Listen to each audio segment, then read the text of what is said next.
All right, hello everyone, and welcome to Theorycrafting Thursday. I, of course, am Ursinity, and today is a very special day. We just got back from TI, and I'm sitting here. Well, I mean, a week ago I was sitting literally with him. Now I'm proverbially sitting. I can't say that word. Now I'm actually sitting with AG, who is a. I mean, if you listen to the show, you know AG. He's always around us. Our Wednesday show host, or not host, but our primary caster. Man, it's going real good. I know. I gotta buff you up, dude. But at the same time, everybody knows you, so like it's not that special. It's like a not a special guest, but like a regular special guest. So hello, AG. Hey, how's it going?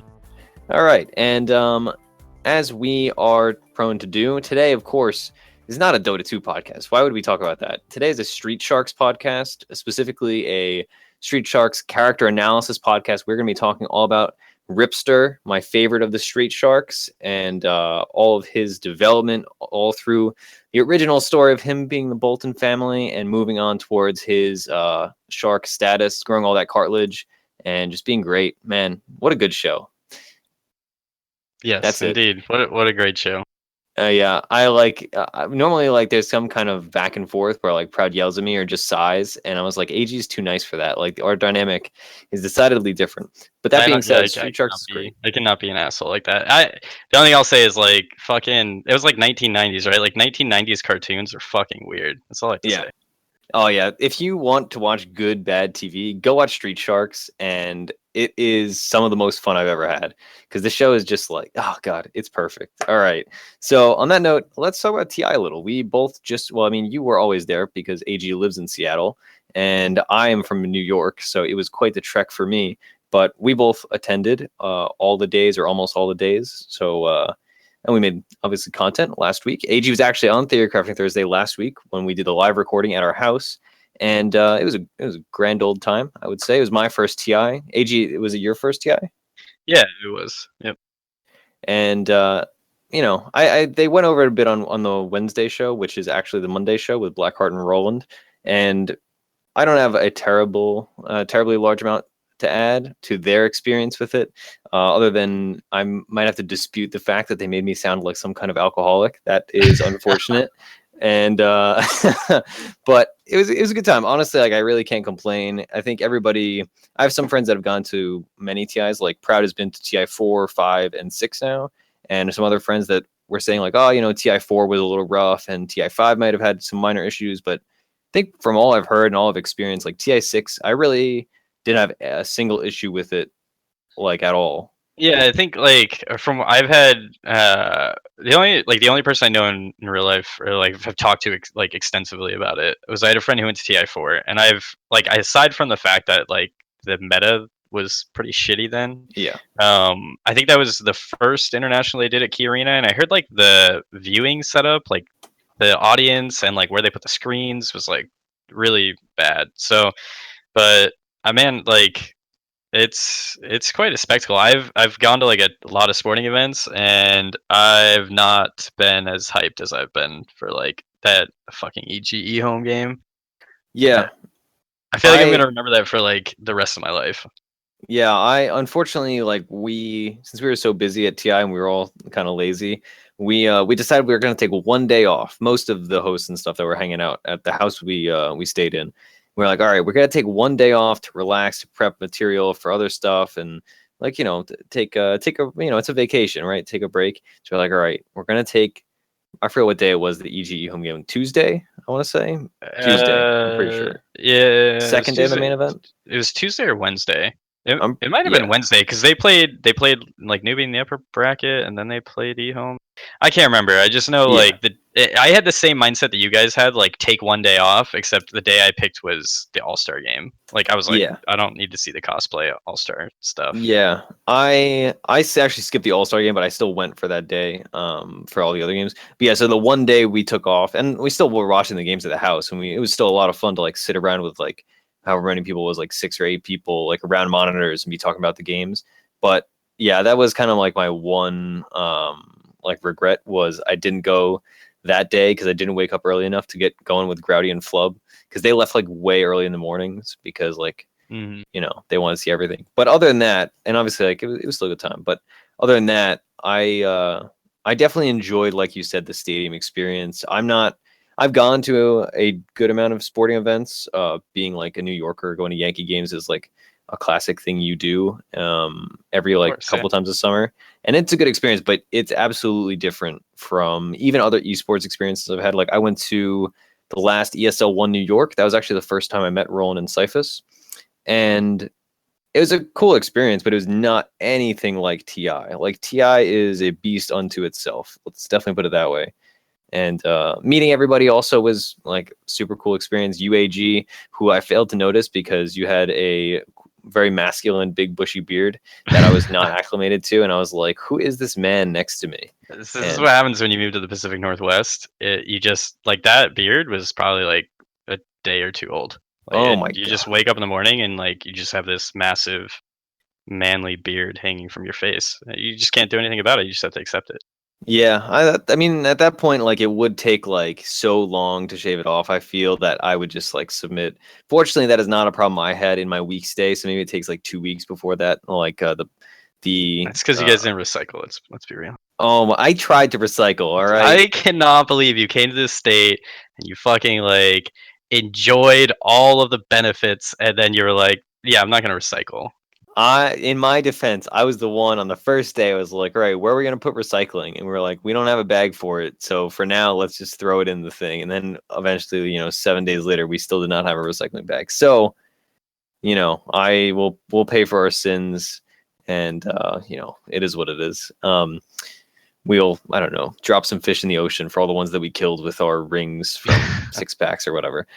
Anyway, I mean that's kind of that. I was really happy. You never know, like meeting people that like you peripherally know on the internet, or meeting people just in general that you even know well on the internet. Like you never know whose personality is going to be slightly different or way different, or who's going to be insufferable. And I was very pleasantly surprised that I enjoyed the company of everybody I met, both at the live meetups and the people we stayed with. Toffee stayed at our house too, which was cool, and I had only briefly spoken to him before, and he was a very nice guy, so that was a pleasant surprise as well. And everybody met at the event. It was a good time. Like I'm very excited for TI7. I'll put it that way. That's for sure. I think I had like the same experience as you. I would say like the one difference I think I had, maybe this is just because like I live here. I took like a week off from work and like went to the event and everything, and it like honestly didn't feel like a vacation to me, but it it's like hard to explain how it felt. I think like part of TI's charm is that like a lot of people go to Seattle and maybe haven't been there before, and so like they experience like the city, and the city's like really awesome. Like the first time I came up here was like a year ago before I moved, and like my wife and I just like fell in love with it immediately. So I think like I missed out on that aspect. Oh, that's fair. The Seattle is nice. I'm not a city person, and that's well established. Like despite the fact that I live so close to New York City, I avoid it like the plague. I don't like the busyness of the city, but I think Seattle is, despite the fact that your roads are incredibly confusing, it was a Yeah, very we have the nice. worst drivers. We have the worst Yeah, infrastructure in terms of roads. yeah. Well, yeah, but it was like the right size where like it's busy and like there's a lot of stuff to do, but it's not like super hectic and there's not like crowds of people everywhere you walk. Also, the food was great, and when I say the food, I mean the shawarma, because that's pretty much all I ate, and it was magical. We don't have that near me. I have to drive like at least a half an hour to get any kind of shawarma or falafel. And boy, I think most of my meals at TI were some form of shawarma or falafel. It was fantastic. Now I'm craving already, and I've only been home for like 2 days. Um, I think The my other thing last. I Sorry, was gonna say the other thing I would say about like TI, which I expected this going in, but like I think we all maybe take it for granted, like how fucking amazing the production is. And I'm not talking like the production on the stream and all that stuff, but I mean like every year I feel like they add just like a little bit, and it just impresses me so much, like how like the overall package, like the thing that they yeah, added this year with Purge was just like they used to have the newbie stream, and maybe they still had it this year, I don't know, because I watched they don't. all the That was my big qualm, was that they should right, have a yeah. movie stream, but they But don't. like I felt like Purge did some like his type of analysis was analysis that somebody who had only, maybe has put like 50 to 100 hours into the game, or maybe Yeah, like knows other MOBAs, like you could watch that and like take a lot away from it, but also I feel like I don't want to speak for you, but like people who have played this game for a lot, I feel like could also benefit immensely from it. Yeah, I remember on Twitter right before TI, Purge tweeted because somebody asked him like, "Oh, is there gonna be a newbie stream this year?" Like I realized, like they noticed he got hired, obviously, and he said, "There's no newbie stream, but I am doing something special that's catered towards like the 2K and 3K range, especially." So I think that's really what they're trying to capture, and it was a really cool segment. I definitely thoroughly liked it. I'm always of the opinion that like the newbie stream takes so little to produce. Like you only need two casters for it, and like one Yeah. is not even like let's see. Last time they did it with like Pyrian Flax and Shane or something like that, and it was Yeah, like he's done it like I think he did like TI2. I remember Flax being either on TI2 or TI3. I know they've had like Zyori they've on had it. Suns fan do it too, Yeah. like back when he was a caster, not like DC's owner. But Right. I love that. Like I would even like it. I would even watch it just like obviously I know a lot about Dota, but it was just like a very relaxed setting, and like there'd only be like 10 to 15,000 people there, so like chat was actually like useful. And like that's how you ease Mm. people into such a complicated game. But you know, it is what it is. And obviously Valve, they thought it wasn't worth it. But I mean, in my opinion, they could have done it for like one series a day and it would have been worth it. Or even one Oh game yeah, a for day. sure. Yeah. But you know, it is what it is. I was definitely very impressed with the whole shebang, I suppose. Like there's so many little things that you don't notice watching it from home, or you don't even notice watching it at TI, but that go into the production. And like the fact that they're running like multiple productions for multiple different languages at the same time, like it is a gargantuan task. And especially not having any delays this year, like it's impressive, that's for sure. And it makes me glad that I have no intention of ever producing an event because good lord, it looks like a lot of work. Yeah. um let's see, my only other comment, I suppose this is the most relevant one to Theory Crafting Thursday, was, and probably one of the biggest things that you touched on that made the event a very special event, was the variety in heroes when you compare it to other TIs. We had 105 out of 110 available heroes picked. Rest in peace, Lena. And we kind of talked about this on last week's live show, but it's really just like fascinating when you compare it to anything else, any other game or any other sport for that matter, like the amount of variety of plays, right? Like even in traditional sports, like you don't get this kind of variety. And that's a whole different conversation because sports tend to be more limited, or at least corralled. But when you hear about other esports, notably like in CS:GO, can you imagine them using like 95% of the guns available? Like, no, they're just going to use the AWP when they have to use like a sniper rifle. Like, Mm. that's just how it works. So that was super fun to watch. And when you look at like the most played heroes, there's some heroes that were not a surprise at all, like Marana and Timbersaw. But there were some like old standby, or what's the word? What's the phrase? Old standstills. Um, I don't know. Some heroes Yeah. that we see every TI, like Batrider. Like Batrider, you barely ever see outside of pros.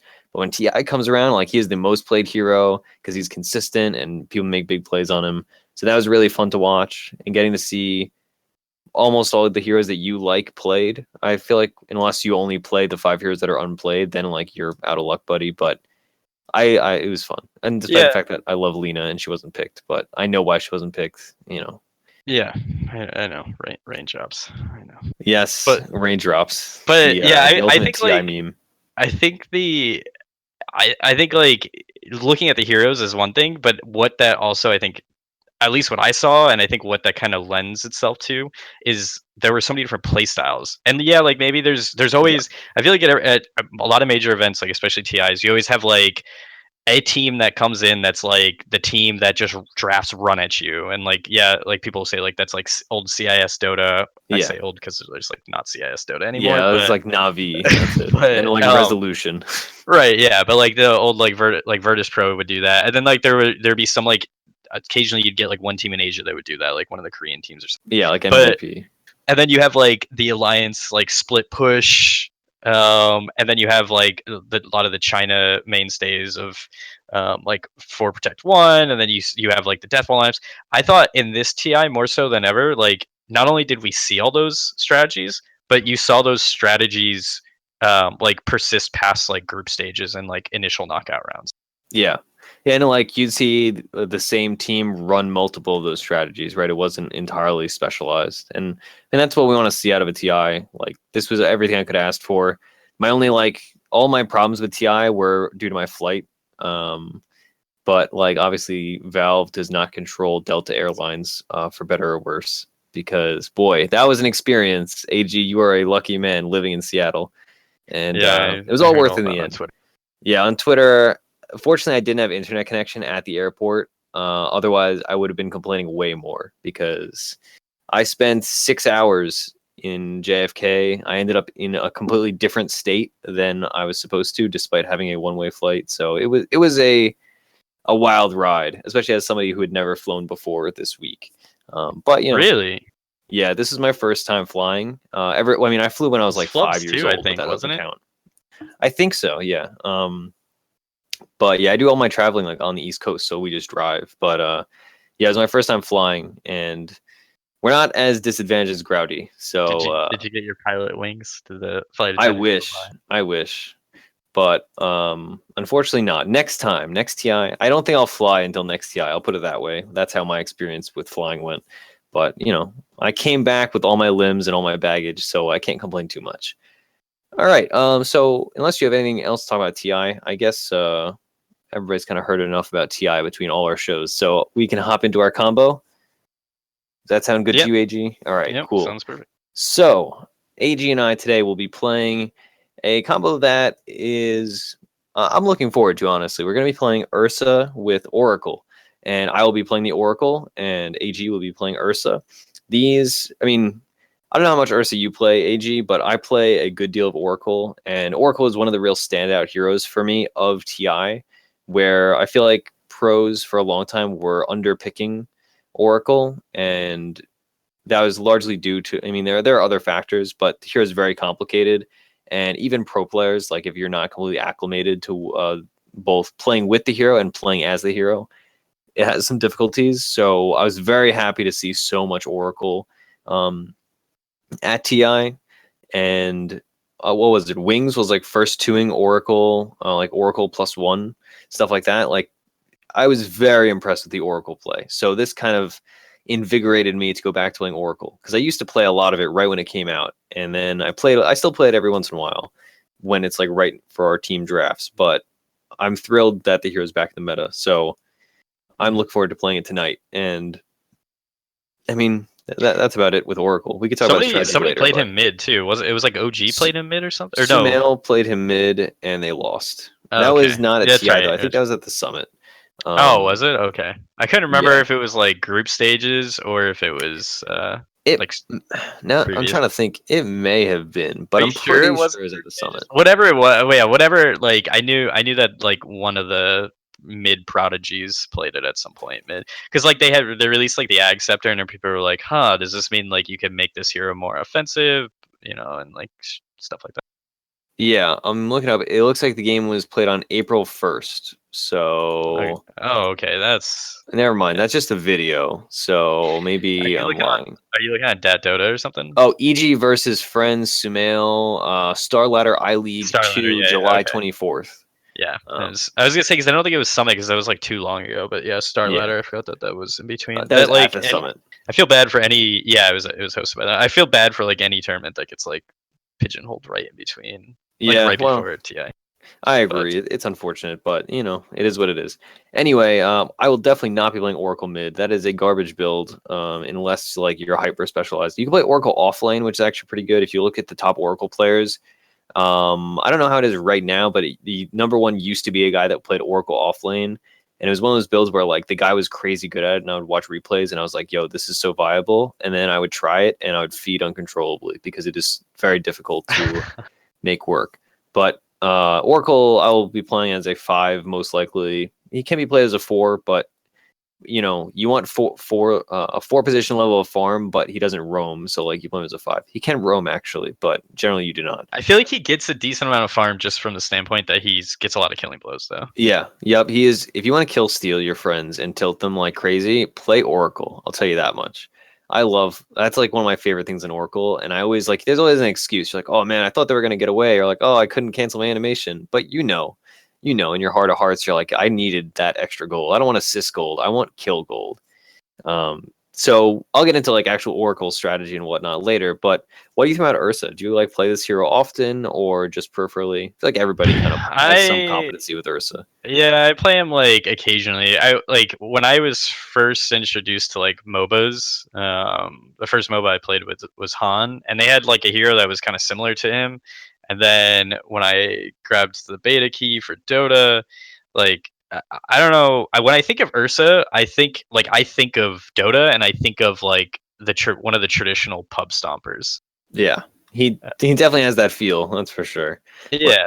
So like that's like the capacity. Like I'm sure within like my first handful of Dota games, I'm sure I got like destroyed by some Ursa player, and I was like, all right, I'm gonna play that hero because apparently that's what you do in this game. yeah, yeah, Ursa is also one of those heroes where I don't know if you agree with this. Maybe this is just my perception, but I feel like there are certain heroes that when you're losing to them, they feel so overpowered, it's actually impossible to win. And even though they're not like Hmm. Oracle, I mean, Ursa is not an overpowered hero by any means, and unless like some people's would say that every hero in Dota 2 is overpowered, and that's why it's balanced, and that's a pretty compelling argument. But there are heroes that are overpowered beyond that, and Yeah, well, Ursa is definitely not one of those. he has like a very prominent power spike, and Yes. like what like the context that you're talking about when like heroes feel really powerful, it's usually the heroes that have like super strong power spikes early in the game. Yeah, or heroes that have no weak points. This was an issue, not to like go super far back, but this was one of the core issues with the like Leshrac Storm patch. Yeah. Was the heroes themselves were very strong individually, but like spell wise and just numerically they were strong, and the items they bought were strong. But the big reason why they were super super strong was that they were strong in all phases of the game, and that means there's nothing really to punish, right? Like there are other heroes like I don't know. Let's so on Naga Siren, for instance. Like Naga Siren is balanced because her early game is not strong and her mid game is like mediocre if you're not super fed. Or like and so that's how the hero is balanced, right? Is that like you can feel like Naga's overpowered in the late game, but that's because you let it get to that point. Whereas in patches where a hero is just strong across the board in mid game, early game, and late game, that's when the hero is like legitimately overpowered. When there's like no way to punish a hero or like supports. Like supports are generally way stronger in the early game because they're like spell damage and CC based, and then they don't scale as well in the late game because they don't do as much with items, stuff like that. So when you talk about overpowered heroes, that's one of the big ways I think of it. But anyway, that's a tangent unto itself. Ursa is not overpowered. He's just like oppressive. I feel like that's kind of the word I would use with Ursa, where like when I'm losing to an Ursa, it's like, oh boy, he's gonna blink on me and I'm dead immediately. I mean, it's also because I play support so much, so I have like a particular brand of Yeah, PTSD. most support players will know Ursa well.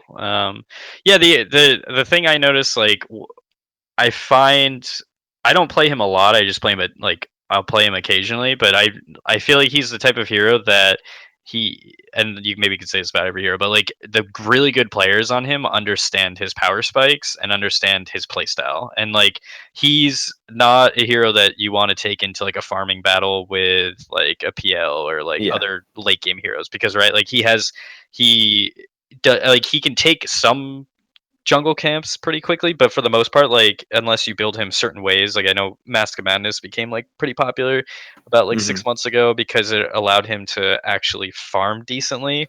Um, and like some of the changes to his ult like could you could balance it with a Mask of Madness like pickup, but Yeah. he's like typically not a hero that you want to be like, okay, let's just hold off for 5 minutes, I'll get the next item, because while you're trying to get the next item, like your counterpart on the other team is probably getting an item and a half to 2 items. Yeah, he does a very specific thing and he does it very well, and that is kill heroes and kill Roshan. Um, so Yeah. that's kind of the strength we're going to be playing to, obviously. So anyway, think about the direct synergy and the reason why when we were brainstorming what to play tonight, we are opting for this Ursa Oracle strategy because Ursa, I mean, obviously, if you've ever played against an Ursa, the way you beat him is by kiting him and CCing him. And even when he has his ult, like, yeah, you can buy Aghanims and then not get CC'd as much. But in the early to mid game, when he's like at that power spike, you want to have a hero like Oracle that can facilitate him to punch things real good.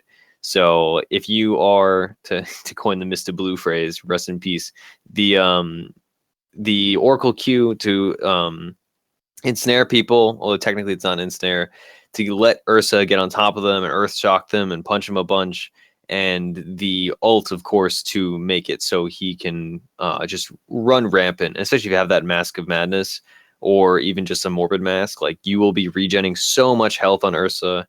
It's a nice bit of synergy. And also these two heroes both, and this is something we've been talking about a lot about in the last couple of months of the show, these are two heroes that it's not a gimmicky combo, but it is two heroes that have that accent one another and are good together, basically, right? There's a lot of little synergy bits. Yeah, I think there's even more like synergy than like is on the surface. So I think like another aspect is um, we have like incredible burst damage Yeah. between the two of us. So that's like just gonna be an absolute threat. There's probably not gonna be a hero like on the enemy team that like that we will be unable to burst down. Even like heroes that can give Ursa like a problem. I think with an Oracle behind him, like it will just be like super bad for them. But additionally, the other synergy is it revolves around both, like around my ult and then also your ult. But like my ult allows me to take less damage, which could be really useful with your ability to heal me. Oh yeah, that's a good point. Yeah. Another thing that I had something in the back of my brain that was like, I know I'm forgetting something to talk about Ursa. The thing I meant to talk about when we were discussing Ursa is that when I think of Ursa picks, and obviously, for the show, we're already dedicated. Like, we're playing Oracle Ursa, even if it's not super optimal, because that's just how the show works, obviously. But whenever I think of Ursa picks, especially in like team games, like Ursa is a great counter pick to certain things, especially kind of like in my mind, the classic reason to pick an Ursa is to counter a melee mid. And we saw, I believe Weeha was playing, what's his name, Ursa mid against Timbersaw. I don't remember which series Hmm. this was, but we saw that a couple times at TI. And another classic one is you play Ursa against Alchemid and stuff like that, because you just walk up to them, you Fury swipes, and you just pepper them with hits, and they get really low, and it's brutal. And we see this also like in carry matchups. Off the top of my head, I can't think of a good one that Ursa's great against a lifestealer in my mind too, because it's like, all right, you're just gonna punch him to death. He has to try to punch you back. Like, it's a very one-on-one thing, and Ursa wins out in these one-on-one man fights against a single target in general. Hmm. Anyway, to maybe let's talk about Oracle first. I suppose when we get into actual deep strategy. All right, so Oracle is a hero that I feel like a lot of people are unfamiliar with or just generally confused by. I'm just on Dota right now. He has a 42.5% win rate, and any of those heroes with low win rates, despite high pro win rates or very high skill win rates, the core issue with them is they tend to be like overcomplicated. And Oracle definitely has that. There's a lot of little like nuance to the hero, which is fun and also difficult to learn. So hopefully we can wrap some of this up in this podcast and the episode. You'll probably learn more strategy wise from the actual VOD. Anyway, Oracle's strength is his burst damage and healing over time. And kind of the way it's balanced is around combos, and you have to know those combos. And it's a lot of like quick decision making. That's kind of what I'm always thinking about when I play Oracle, when I'm playing with an Oracle, is you have to make decisive moves on God, I keep forgetting like these idioms. Like, you got to turn on a dime or whatever. Where you have to make those quick decisions, like, all right, am I going to disarm my teammate to heal them, or am I going to do X, Y, or Z? Am I going to disarm an enemy, like, oh, but then he's not going to take magic damage, yada yada yada. So it's a lot of this snap decision making, and that's where the hero gets very difficult. So one of the big reasons why I like playing Oracle is because he's so complicated, and I'm a pretentious child, so I like to do things like that. But I definitely, this is a hero where when I'm playing really well on him, like, it feels so good. And Flub and I were joking that every time he or Proud drafts this for me, which is generally as a counter pick to like a Dark Seer or an Omni Knight, every time we pick it, we come out of the game. It's usually a win. We come out of the game where we're like, wow, why don't we play Oracle every game? And like that hero is so good. And then we, of course, we don't do that ever. And then we like just go back to only picking it as a counter pick. But the hero definitely is super strong and a lot of fun. The skill build generally, what one does is he also has incredibly overcomplicated spell names. But what you do is you level Fortune's End, which is his ensnare at level 1. And before anybody gets me, I know it's not action ensnare. Technically, what it does is it reduces their movement speed to 0. So one of my favorite things to do is if you cast Fortune's End on an Ember Spirit and he tries to remnant away, the remnant just stands there and makes the running motion. And then you max Purifying Flames, which is his heal/damage. And the way that the Purifying Flames works is you cast it on a unit, allied or enemy. It does damage instantly, and then it heals. It provides like a heal over time, which any of you guys that played WoW are very familiar with HOTS. And it heals for more than it damages. But the Fortune's End, in addition to being that ensnare, it also does damage. But the important thing is it purges, and that's why Oracle is such a counterpick to Darkseer and what's his name, Omni Knight especially, and LC is another one like that's another decent purge. And Ember Spirit, you can purge his shield. It's a good like I think it's technically a weak purge because there's like weak purges and strong purges. But the way you do it is you can Purifying Flames an enemy and then purge immediately. So they take the damage, and Purifying Flames does a lot of damage on a very low cooldown. They'll take the damage, and then you purge off the heal, so they don't actually heal. And on an ally, what you do is you cast your W, which is Fate's Edict, which prevents magic damage being taken from an ally or an enemy.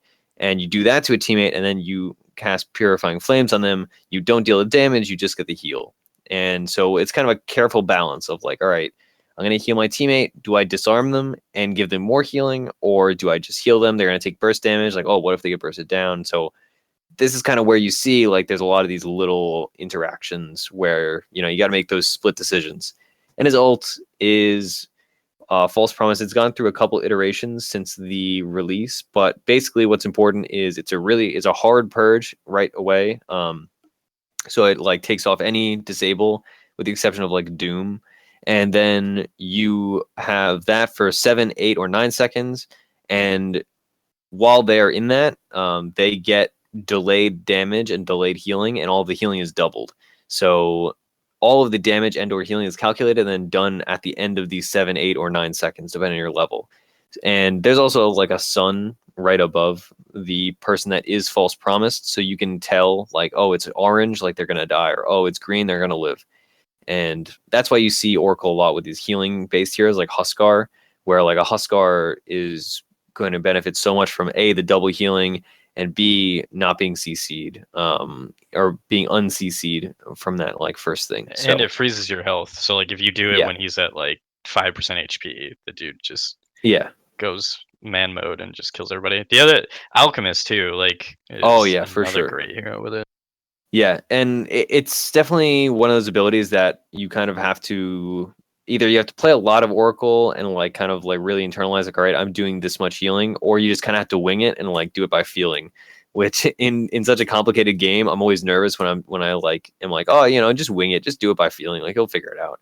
But that's basically what you have to do on Oracle. There is somebody, I remember when the Ags upgrade came out, like 2 patches ago, somebody made like an Excel spreadsheet, like a pretty simple one that just shows that broke down mathematically exactly how many heals you would want to cast when someone was within the Oracle ult.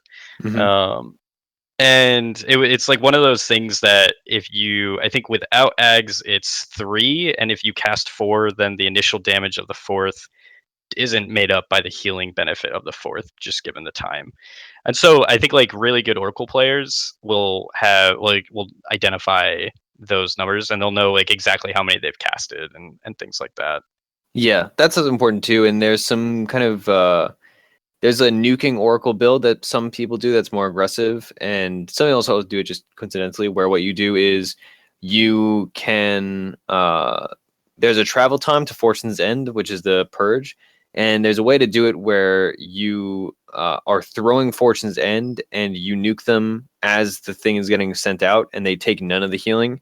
And there's another like combo that honestly I'm not familiar with, so you won't see me doing in this game.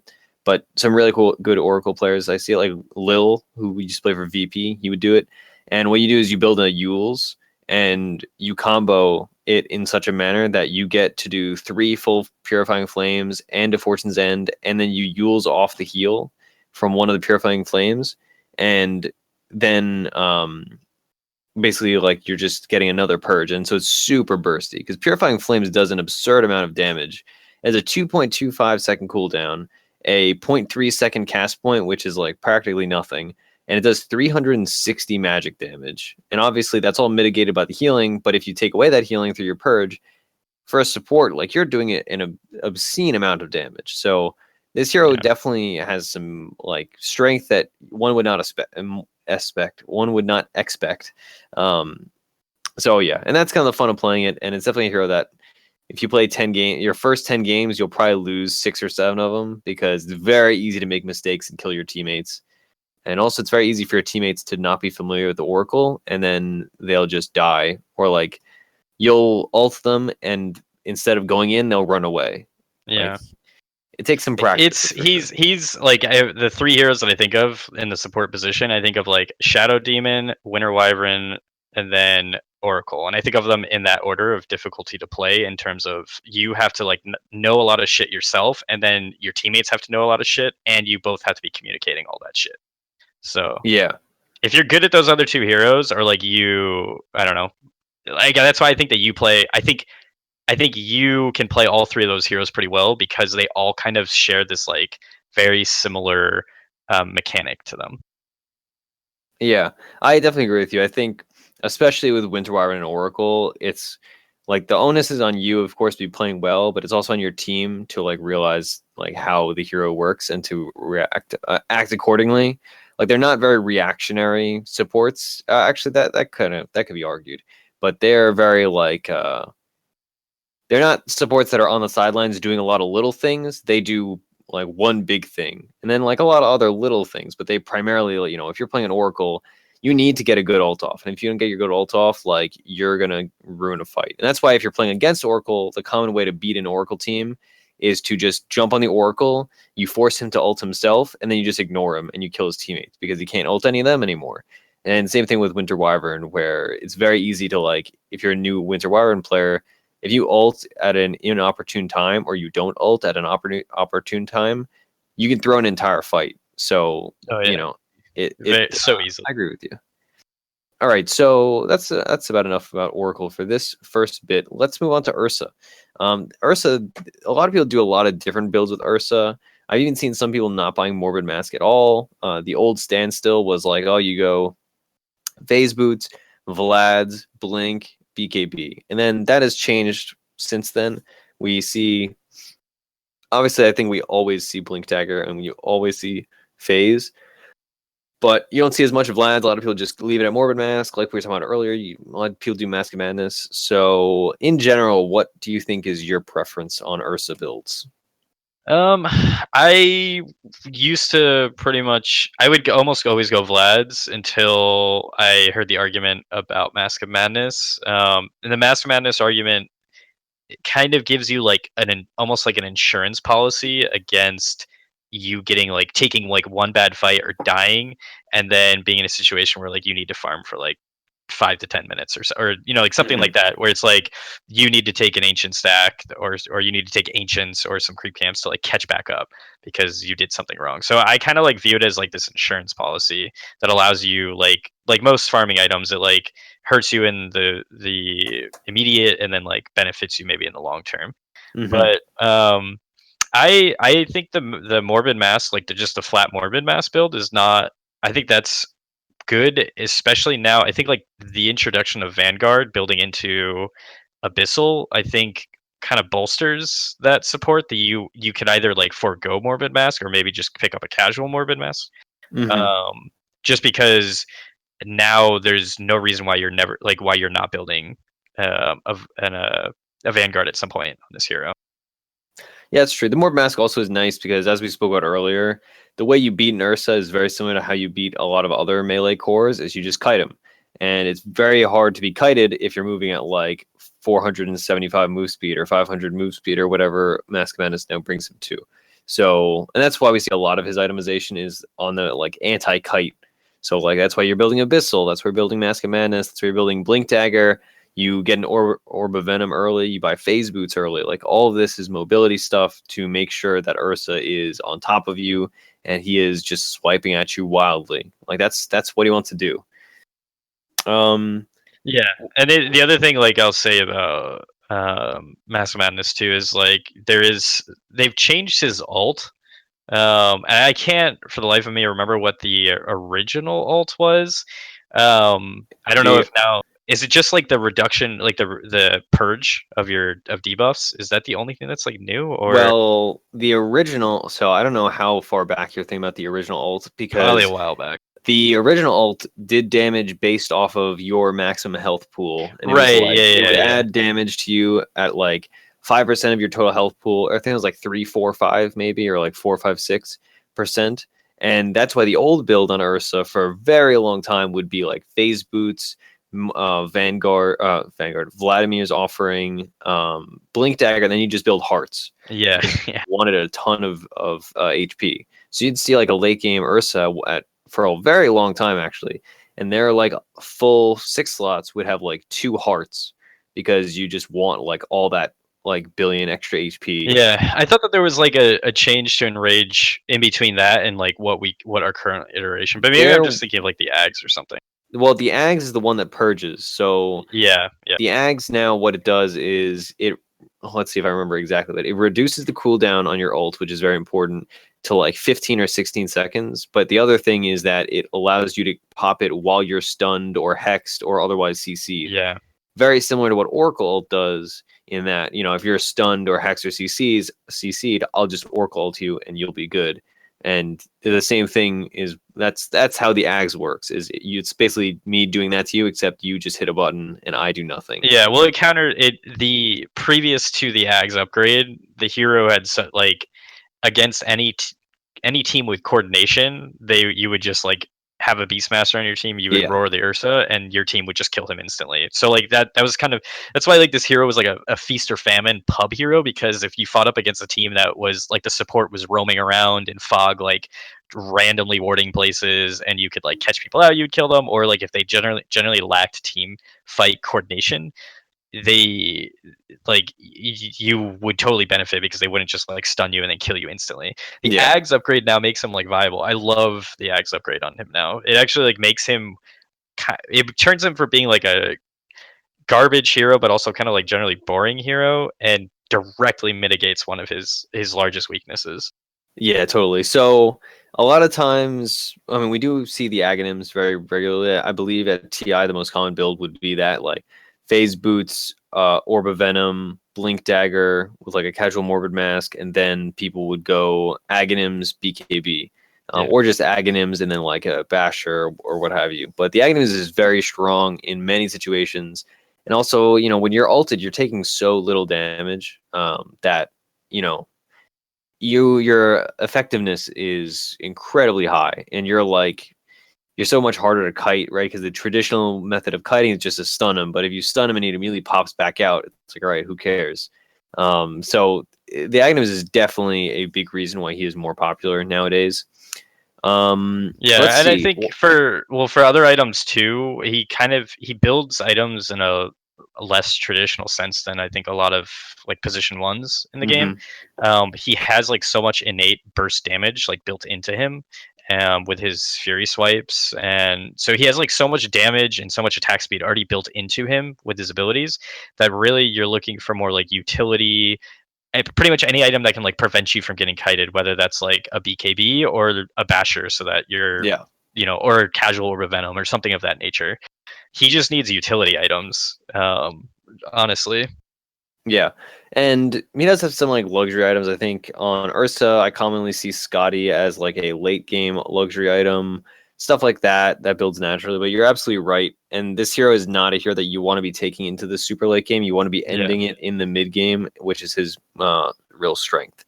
Yeah. So, what do you think about Shadowblade on him? I just like kind of want to get your opinion, because people are usually either a Blink Dagger or Shadowblade Builder across like a lot of heroes. But on this hero, I think you can like truly do both. Always see both. Yeah, kind of like Not necessarily. tiny.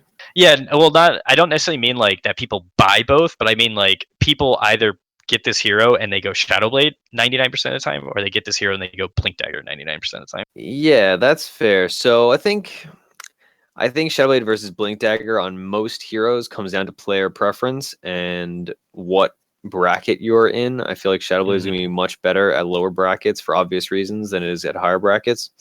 That being said, I think in my mind, if I had to make a decision, I, for one, am certainly a Blink Dagger player. That's across all heroes. I still like Blink Dagger Slark, for instance. And I don't play as much Slark as I used to, but I'm just not a Shadowblade kind of guy. I'm kind of a Shadowblade hater. But on Ursa, I can actually see you buying both, kind of like Tiny. Tiny, pretty commonly, people buy both. They'll buy Blink Dagger and Shadowblade because, since, you blink in, you combo, and you Shadowblade out, or vice versa. That being said, I think on Ursa, I would go Blink if you're going Abyssal, because the strength of Blink Abyssal is much... the combination of Blink Abyssal is much stronger than the combination of Shadowblade Abyssal in my mind, because if you're getting Shadowblade Abyssal, if they have a sentry, what are you going to do? Like, they're just going to run from you. But if you have Blink Abyssal, even if they have sentries, you can just hop on somebody and burn them right down. But some builds, if you're in a game where you don't need the Abyssal, like let's say they have very immobile cores or nobody to catch out per se, you can very easily just go and go Shadowblade. That's totally acceptable.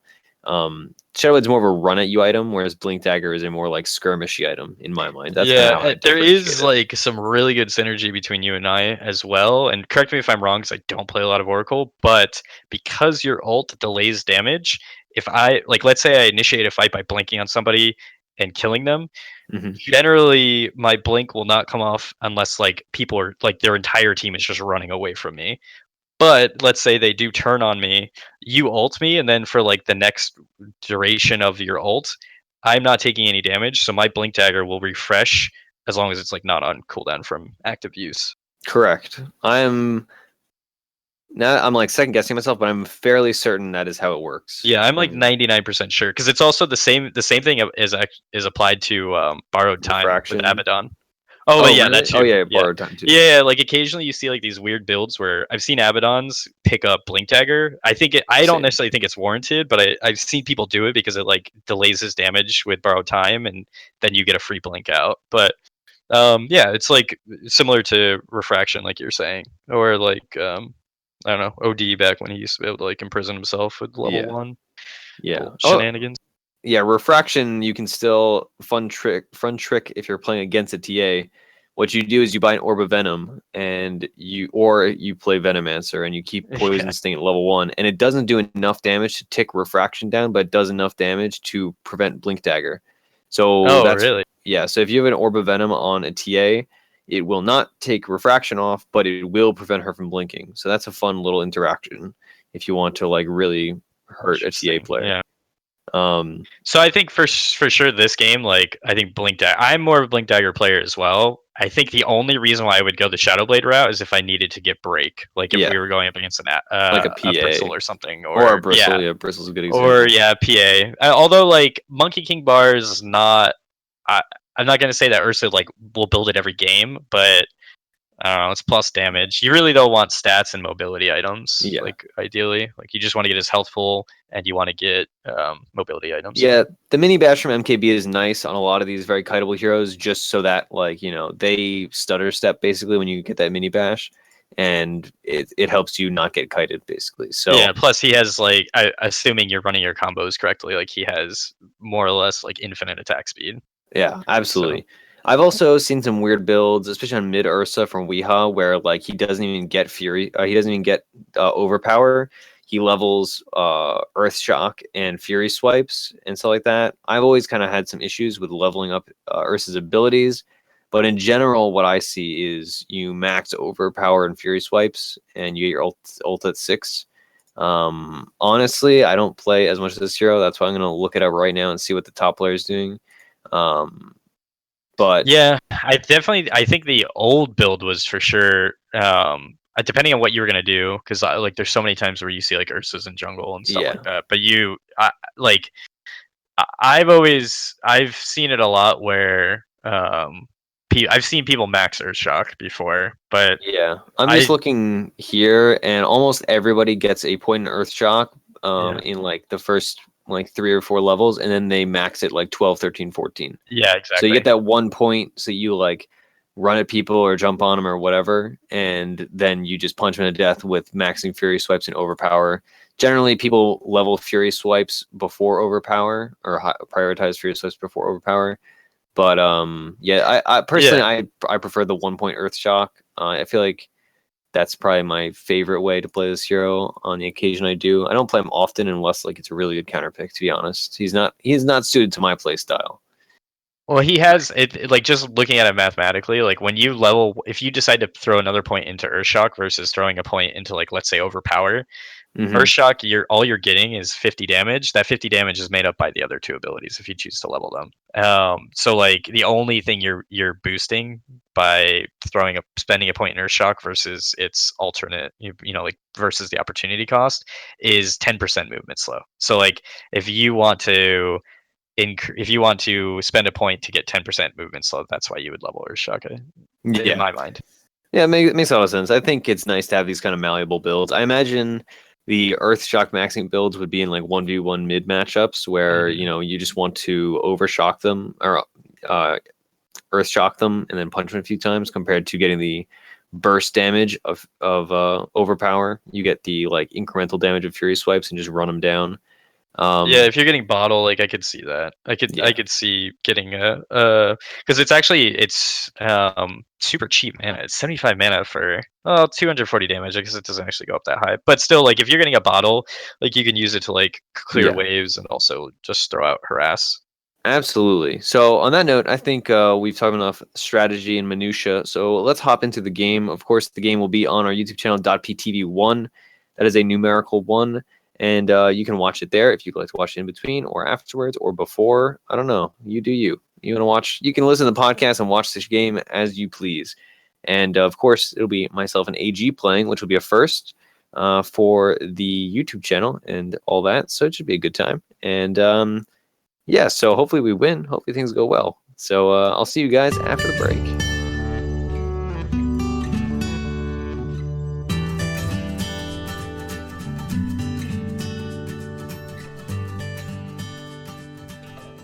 All right, number one, we are back. We just finished our game.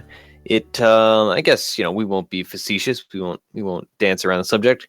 It did not go great. We lost, but I think we learned a bit about ourselves, about our teammates, about how I never want to play with any of them ever again, except for AG, obviously. And that's what it is. It's not very productive to be on a podcast and just blame the game on our teammates, though. So let's actually discuss how we each felt it went.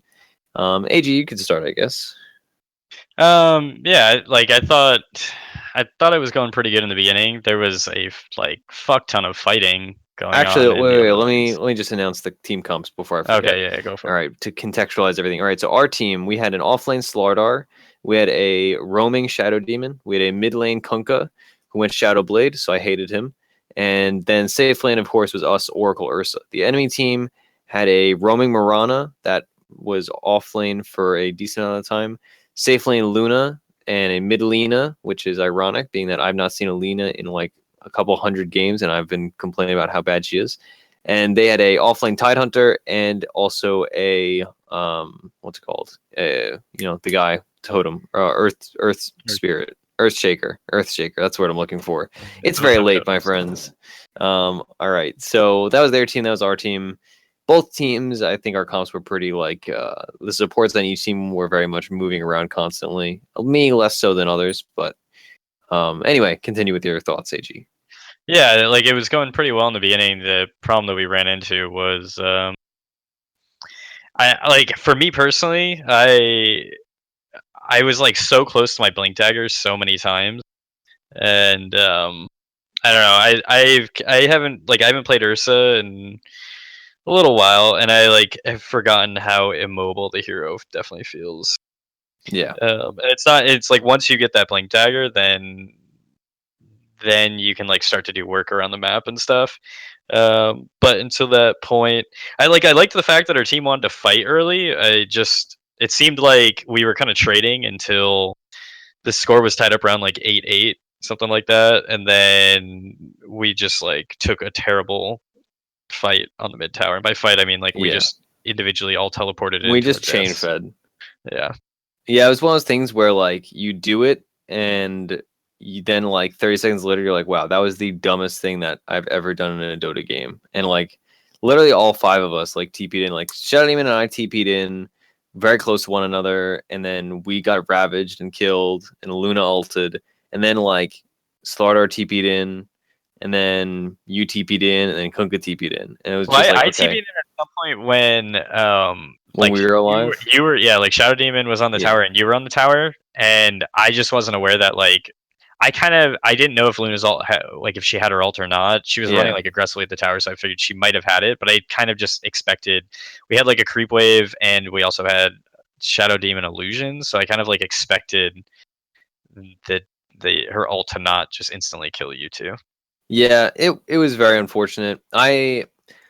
So getting to my like reflections on the game, and primarily on Oracle, was that I felt very rusty, especially playing Oracle in a game where only me and you are partied, so you can't have coordination between the other 3 people who were. And again, not to like make the cop out like, man, we lost because our teammates.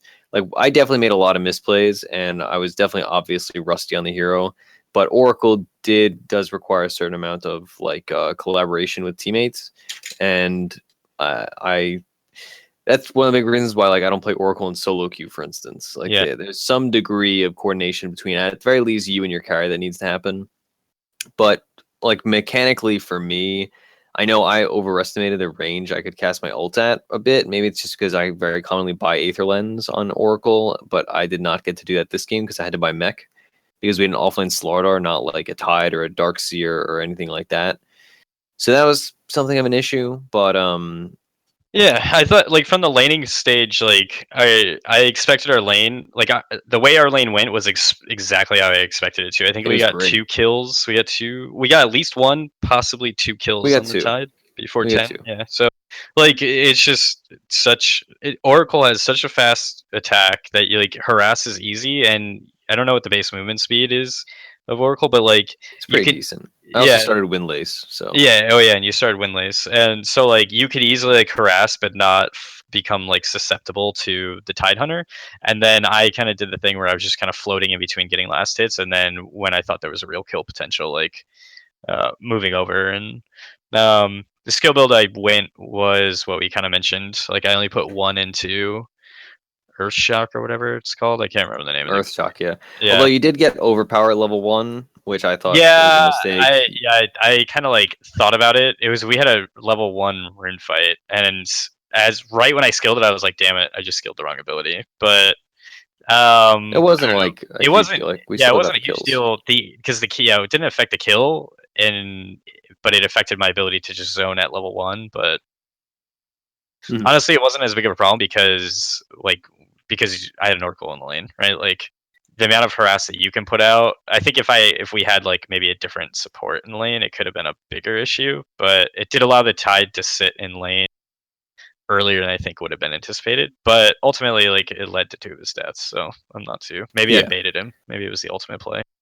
Yeah, no, I mean, we had a very good strategy against the against the Tide Hunter, and Ursa fits in perfectly to it, where, you know, we would just have you, like, every time he came up to, like, anchor smash the creep wave and get some CS or whatever, you would just hit him, like, a couple times, and it would just harass him a little bit, and we got him, almost all our kills, I would say all our kills came from situations where he had enough health to feel comfortable, but he really wasn't but that was our kill within our kill margin. Exactly. I guess I'd say.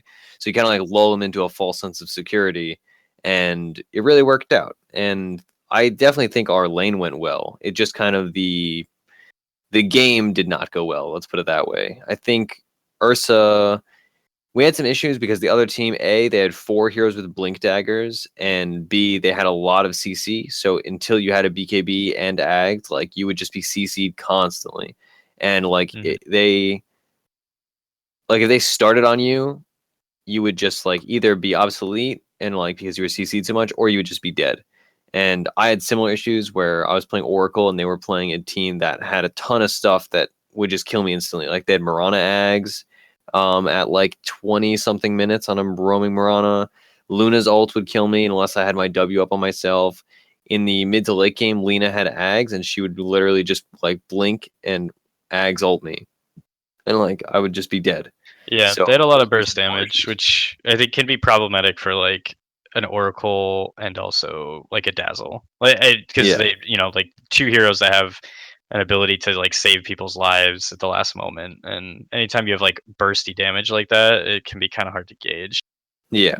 So it was unfortunate, but I definitely think this combo has a lot of potential as far as like Ursa combos go.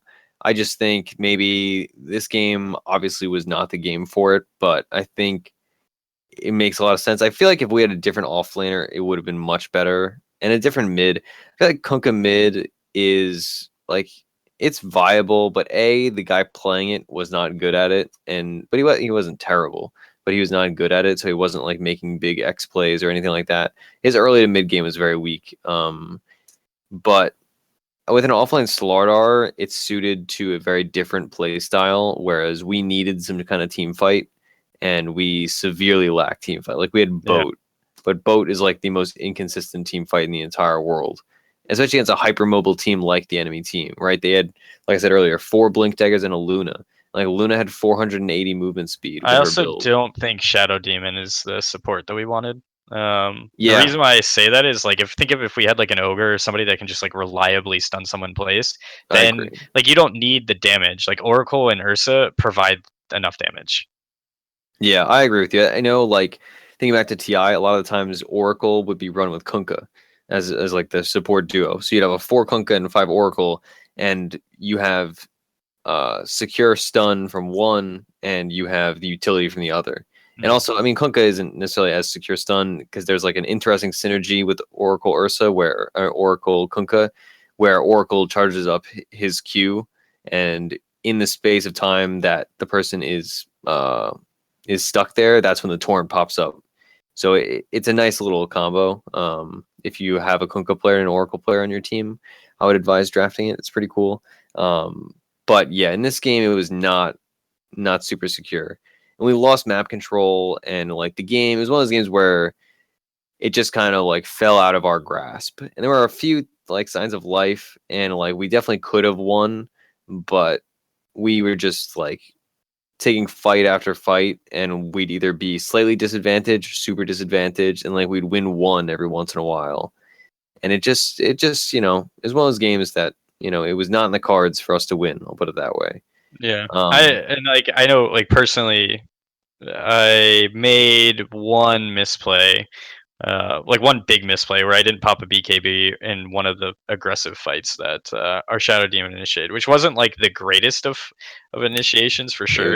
it was quite But bad. like he popped egg on, I don't remember who it was. If it was like Earthshaker, I thought maybe it was Tide, but it was somebody, and like I went in expecting the Slardar to also blink and stun, and Yeah. so I figured like I want to say it was the Tide Hunter because I think my thought process was he's not ravaging immediately, so like I have like half a second to save Yeah, I my believe it BKB. was. And immediately when he came out of egg, he just ravaged because there was no stun to follow up. So like Yeah. I don't know that, and so I didn't mind the starter pick that much. But I agree with you. Maybe like more team fight. We talked about in the draft like having a Tide Hunter would have been better, but ultimately, yeah, we lost a lot of map control, and I think like particularly when you're talking about an Ursa, that's like not something you want to have happen. Not because you're like want to farm your jungle, but because you want to look for kills and you don't feel comfortable looking for kills when you have like no vision anywhere on the map. Yeah. And they had a lot of towers still up because, I mean, if you just listen to our draft, like we do not push towers like Kunkka, Slardar, Oracle, Ursa, Shadow Demon. Like Hmm. Shadow Demon plus Shadow Demon illusions can push towers, but overall, like we had so much trouble taking towers. Like when we would go for Roches with Ursa, we were very disadvantaged because they could just TP to their tier 1 bottom, or their tier 2, and that's like something that you really don't want to have to deal with on this kind of draft. So I definitely agree with you there. I was about to make another point. The other issue was Luna had, because of their map control and because of how successful they were in a few fights in a row, she ended up with like almost 800 GPM, and she was very fat. And she had like a big power spike in the mid game where her ults were like on point. Like her ults were so strong. So she very quickly outpaced our cores and had the potential to just like man fight even man fight you once you had a butterfly, and like it just wasn't feasible for you to be buy an MKB at that point in the game because like you were poor and we were losing fights. And like Kunkka is certainly not going to man fight a Luna. He's going to try to pepper her down with like lucky crits off of his garbage Shadowblade build, but like that just was not happening. So it was it was a game. It was a very tempo game, I would say. Like we had the tempo in the early game, but we lost tempo and they gained, and they kind of kept with it. When they like a couple of moments where we saw signs of life, but overall it was very like, we lost our control of the game and they just ran away with it. And they bought a bunch of items on a bunch of heroes, and they were hypermobile, and our team wasn't reacting to their mobility nearly well enough, and we lacked stun, with the exception of like Slardar, who had a blink dagger, and like Kunkka torrents and stuff. But it was just one of those games. It wasn't like a complete stomp, but it was definitely a game that was very clearly lost. And I think I learned a lot about Oracle and how I should play it, because boy, this is not my game to win. I'll say that much. Yeah, and I think like the first couple team fights we had, like my rust on Ursa would definitely like shone through. And then I will say, like, once I got the Ags, I had the first fight that I had the Aghanim's Scepter. I mean, the first two fights I think I had the Aghanim Scepter, I like blew two people up almost instantaneously, because it's one of those items. It's like a blink, or like I guess you could classify BKB in this, but like they think, like, you see the Tide blink in, you see him get the initiation, or whoever it was that stunned me. It's like you think it's reliable stun, so everybody like gathers around that target. Yeah. You just pop the Ags, and it's like, oh shit, like like now all of a sudden there's a fucking wild bear like who's got. I also had BKB too, so it's like you pop Ags, and then you can like pop BKB and just go ham on people. And so like that happened like 2 times right after I got Ags, and I felt like I hit like a power spike, but like we said, like the game was kind of already in a really bad situation, and we didn't have the team that was designed for like. We didn't have the team that was designed to like, okay, we've missed our window at like 20 minutes, so let's push the game to like 45-50 minutes, and maybe like with farm on our cores we'll come back. Yeah. It was one of those situations where we had 3 cores and none of them got farm, and we just and we had to fight against their team, and they had 1 core getting a ton of farm, a roaming support Marana that ended up with a lot of farm, and they just like outpaced us just monetarily. And they played it very well, where they were clearly above us in team fight, because our team has very little team fight overall. Even if the money was, or the net worths were equal, like their team just naturally plays around that 5-man better, and we kind of fed into their game plan, and they kind of led the tempo of the game, like I was saying earlier, to that place where they were consistently beating us in terms of team fights, because like we don't have a Ravage and they do, basically. And so if they got good Ravages, they won that fight. And like we just had to pray that they messed up, or try to position in a way that would make them suffer, but obviously that didn't happen. So yeah. And the other point I'll make too is like there was a lot of like fighting that was happening early, which I think as an Ursa you're generally like, okay, good, this game's like becoming fast paced. It's going to give me like a lot of opportunity to assert like the early power spike that the hero hits. The problem was, I don't remember the exact like minutes or item timings, but basically when it was desired for you and I to start like roaming in and getting fights, or assisting towers, etc., in the small skirmishes, I was like sitting on like 1,800 gold.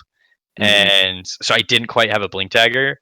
And if you look at the team, just like fundamentally, it's a team that I need a blink dagger against, because by the time that the first skirmish I came to, I remember like commenting on the VOD like, oh shit, like the Lena has a Yules. It's like once she gets Yules, like it's hard for me to kill her.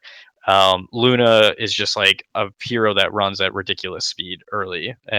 So it's like hard for me to keep track with, like to keep on top of her.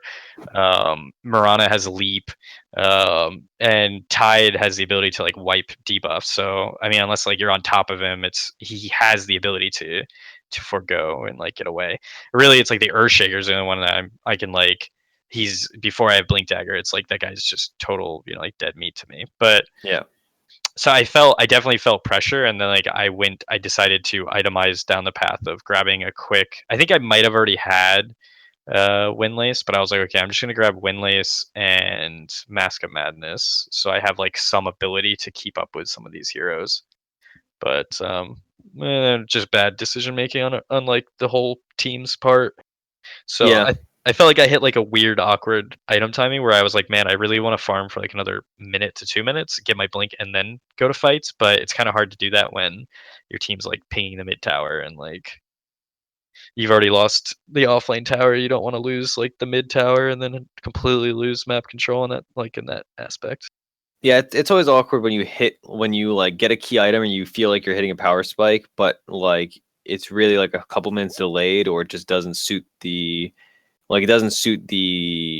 moment in the game. So you get overly aggressive.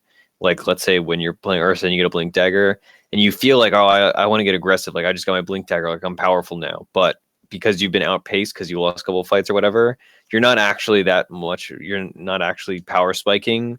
You're just like on a comparable level. So it's easy to make those kind of plays where it's like, oh man, I just got my blink dagger, like let's go. And then you lose a fight because you're trying to man fight a Luna or whatever, and it's like, oh, she's a Manta, or oh, whatever. And that's always an awkward situation to be in. So it was one of those games where you get disadvantaged and that disadvantage grows, and every once in a while something works out where they miss a Ravage or whatever. But overall, it was a learning experience, that's for sure. I definitely need to work on my Oracle. I think I said this already, but I feel like Aether Lens would have been much better.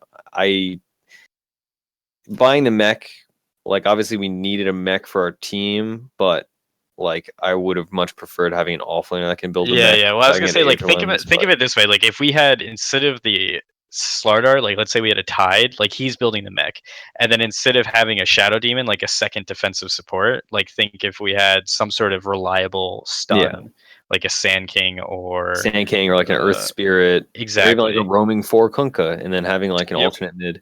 Exactly. So, and then the mech moves off you, and you have the ability to like buy the item that's really needed. Yeah, I definitely think this combo has a lot of potential, so I'd be interested. I don't know if my team would run it so much. Proud plays Ursa a bit. Actually, our mid player plays a lot of Ursa, but it's not something super suited to our playstyle, so we'll see. Yeah. Anyway, that's also sad. One last point. I'm sad because I had like a pretty sick juke, and then I just like died to a dragon slave on the other side of the trees. Yeah, it's unfortunate. We had a few little mishaps like that. But it is a game of Dota. What would a game of Dota be without like horrible throws and mishaps and like comically like mismanaged plays?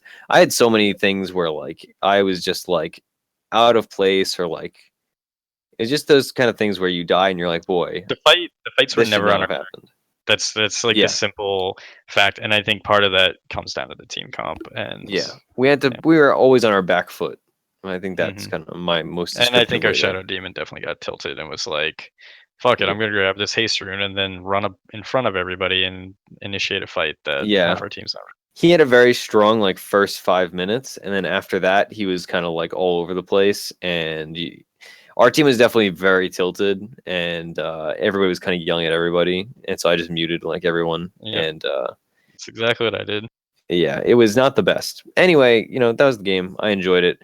Actually, before I start popping up in the plugs, they brought up on the Wednesday show, but we were very fortunate to have run a GoFundMe for community member and admin and website, or future website / current website guy, Captain Silverfox, and we had to send him to Code Core. If you've listened to the show for a while, when we were doing our actual like fundraising campaign, whatever it was, like 5 months ago, 3 months ago, I'm sure you heard about it constantly.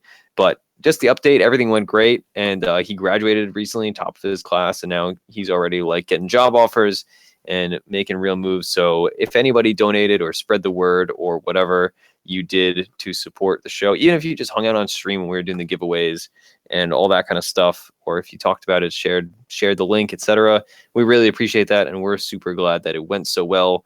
And it's nice to see clear results from a campaign like this. So we're thrilled here at .p, and I'm sure Silver Fox is thrilled to be done with school and be able to get a nice job that he deserves. So anyway, that's our 1 minute thank you to anybody that participated in the GoFundMe for Silver Fox. On that note, let's hop in. Also, he came to TI, which was fun. Meeting him was nice, along with everybody else.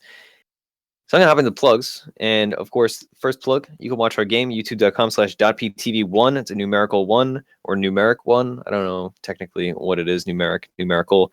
Twitch.tv/.ptv is where you can watch us stream. The in-houses will be coming back in the next couple weeks. I don't have a definite date, and I don't want to get yelled at for giving a wrong date. So in the next couple weeks, they will always be the same time, Wednesdays, 9 p.m. Eastern. They begin, excuse me. And those are always a good time, hosted by Growdy, aka Grudy, aka Ignored. And once those are kicking back up, I'm sure you'll hear all about it. I also stream team practices and solo ranked and other solo queue, and Roland streams occasionally on .ptv. So if you like the show, I'm sure you'll like the stream. It's always a fun time. Also, you get that kind of personal interaction if you want to ask questions or whatever. Another way to ask questions is to go to Twitter. I, of course, am at Ursinity. The show is at @P_show. AG, let's see, you are at AG47_Dota, I want to say. Yep, that's correct. All right, perfect. I'm proud. I didn't even have to look that one up. And also, you can contact us on our Gmail account, defenseofthepatients@gmail.com, reddit.com/defenseofthepatients. You can also send us iTunes reviews. We appreciate those. We would love to read them. And if the 5 stars are nice, 4 stars are okay too. Anything below that, then I don't know. I feel a little dirty reading that review. But feedback is important. If you want to see more of something from .p, less of something from .p, let us know, and we would love to hear all about it. We also, if you'd like to support us, the last couple of plugs, we have a Patreon, patreon.com/defenseofthepatients.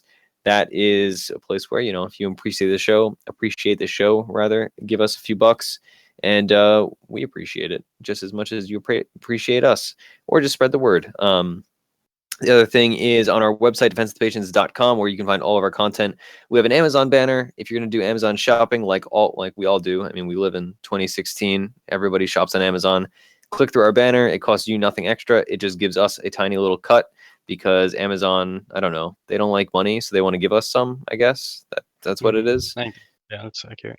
That sounds about right. And maybe you go on Amazon and buy the complete catalog of Street Sharks DVDs. That's probably a thing you can do. And, give us the 50 cents or whatever we get from it. Not creepy as fuck toys as well. The action dolls. Yeah, that too. You can make an entire Street Sharks collection and tweet pictures at us, and it would be great. So on that note, all the shows too. Man, you could make videos. Gold. That would be something. I would watch that. If you make that with toys you bought from our Amazon banner, send it to me, and I will watch the entire series. I guarantee it. So on that note, which is the best note, I wish I could end every podcast on Street Sharks, but alas, next week will be some other kind of podcast, so I cannot do that. But on that note, remember, it's been our theory. And remember, if you lost, well, it's probably your fault, or your garbage Shadowblade Cook is